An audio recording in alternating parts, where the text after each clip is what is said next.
Boom, baby! Yeah. Woo! It's not a horrible thing to walk up and look at one like that. It's never been turkey hunting. Got him, old son. Morning, Bo. What's up, Jason? 3:45 comes early. Well, 3:15 when the alarm went off. When the alarm went off, it's really early, isn't it? He sent me that text and I'm like, whew. But it's opening day. It puts it into perspective. But you're right, it's opening day. So where are we heading? we weren't sleeping anyway. I don't even know. You got They that. they sent us a pin. So to be at this location. So I don't know where you and I are going, to be honest. But we are headed toward Laurel County, Jackson County, somewhere down that way is where we'll be headed. So it is 3:35, I think. So Jason and I's got to get on the road. But it's opening morning. It's beautiful. It's I think it's gonna be a great morning and can't wait. So let's get it going. Merle and his buddy Jansen. And his buddy Jansen. Yeah. So finally meeting the famous Jansens. Jansen, they had a great hunt last year with that that white bird. That was one of the prettiest birds I ever seen. Yep. So yeah. Can't wait to get there. Let's do it. Turn right onto US 127 South. Merle, he sent me a text yesterday. I had to read it twice to realize he was giving me instruction to not be negative this morning. I said, FYI, keep that glass half full in the morning. We got Jansen back with us this morning. Good morning. Happy Christmas Eve, right? That's right. Christmas Eve. Jansen, we hunted together last year. Awesome hunt. Yeah. Down there next, we had Bob White in the background. Big white-headed bird comes in. Jansen left him, shot the other one. Yep. Yeah, his wattles were white. Yeah, solid white. I forgot about that. He ended up getting shot though. I know. Your brother took care of him. Yeah. So, but we're gonna head out here to the farm. Game plan is I put 2 to bed yesterday. We've been seeing several birds off the roost. We're gonna have to go James Bond to get in here, which is why it's like 4:45, 5 o'clock right now. Bo sent me a text last night. He had his alarm set for 3:20 and he was crying about it. Like, I ain't been doing it for 2 seasons driving Merle's up there. usually been coming up there, and yeah, he loved it. Last night when I set my alarm, I said, holy crap, I'm getting out of bed at 3:10 in the morning. So we're gonna slip in early. We gotta get over there. There's cows on this farm, so Bo says we should be able to get in. We're literally gonna be within 100 yards, 75 yards of where this turkey's at on the field edge, because it's the only cover we got. So I think the fog may help us a little bit too. Yeah. There's a lot of fog. It's right next to the pond, Yeah. so Yeah. I think we'll be in pretty good shape. Get in, get tight. What do you think? I'm ready. Jeff? I'm ready to go. We're here. All right. Day 1 of Kentucky Strutting in the Bluegrass brought to you by Fox Pro Game Calls. We're being quiet and we're keeping the lights on. Merle roosted these birds last night. We're set up super tight on them. It's just cracking daylight. So hopefully in a minute they start firing off. Here we go, day 1.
Woo! Straight in the black. Hey, I don't know how cool, I don't know if it's in the camera, that moon over top of that turkey strutting. That was freaking awesome. Hey, boys. Day one of Kentucky Strutting in the Bluegrass, brought to you by Fox Pro Game Calls. Just swam over here and came right out of the pond. Nate. Good job, dude. Man, I appreciate it. Gosh, bless. All right. Let's. You're off the hook for no patience. The bird struts up, I'm like, oh my gosh, how awesome is this? Jason, kill him now, shoot. Well, I was gonna let him flog it and everything. 650, goodness gracious. Yeah. Merle's talking about his hard work, and he did, no joke. Him and Jansen have been watching these birds, but Merle come in here and built this blind. He's been at wilderness survival training all week with his job. And he'll never convince me that he didn't learn how to make him a lean-to in his training. Tell me that, can't you see Merle out in the middle of the wilderness laying down under this? Well, it's shelter from all the elements and animals too, because that ain't nothing but a rose bush right there. So. But no joke, but if Merle steps up here, what he did, he knew where these birds were gonna land. Listen, we're giving Merle a whole lot of credit. We're giving him a whole lot of credit. We're going to give Jansen his credit. But the way this hill lays, those birds, there's not a lot of cover in here. But this pond behind us, they could easily silhouette you. So what Merle did basically was built a backdrop. That way we're not skyline with the pond is what he did. And it worked great. So. Glad we got that on camera. It worked great. Good job, buddy. So basically we just walked out here after we shot this bird. You can look, here's our decoy set right behind us. You can see the bird laying there. And literally that bird was roosted on that hillside right there. And he pitched down probably 50, 60 yards out in the field and then just slowly worked in. Could not have worked any better. Great opening day. This old pencil brought us a lot of luck last year. Emily gave this to me on Easter last year.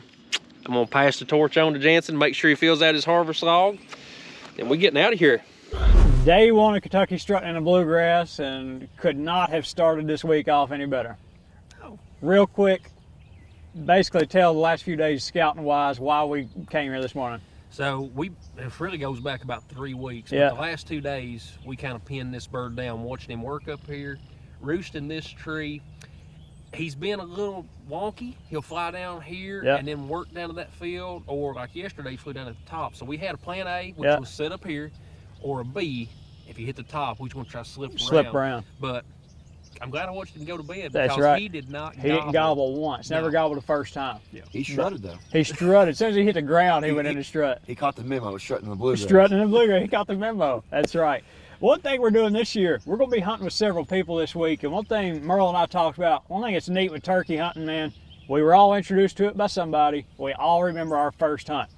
Real quick, Jansen, if you don't care, then I'll put you on the spot. First bird, tell us how'd it go, who introduced you to turkey hunting? Yeah, it was my dad. I think Merle's probably heard the story a handful of times. And yeah. I was probably 5 or 6 years old.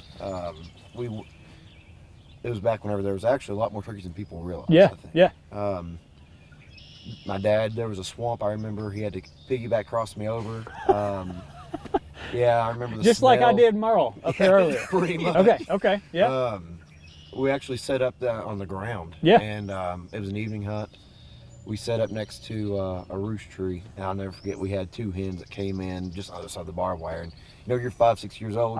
Yeah. Jittery. Yeah. Now, I mean, it's those nuts like that and those moments you just don't ever forget. You never forget that. After that, I was kind of addicted. That's what's so awesome about turkey hunting. We've talked about it on some of the Facebook Lives, and really as we roll through this week, it's going to be the theme of what turkey hunting means to you, how you got started in it, and it's really cool. Like he said, he was 5 or 6 years old. He was probably 10, but no joke. You remember those 2 hens coming in that close? Oh yeah. It's that, but that's where he was introduced to it. So again, as you go out throughout this season, if you find somebody to help a young person or adult, go help them, introduce them to it, because man, I'm telling you, I don't know about you two, I love spring turkey hunting, and that's why I mean I can't get enough of it. Nothing So, like it. I couldn't sleep last night. I Yeah. was jittery this morning. Didn't even have the gun. Didn't even have a gun. Yeah. But this is day one. We've got shows coming to you the rest of the week, and I don't know that they'll be any better than this one, but we're going to be out getting after them. Got him, old son. Yeah. Like Clint Eastwood on that one. The trooper voice came out. Sick of lying on him.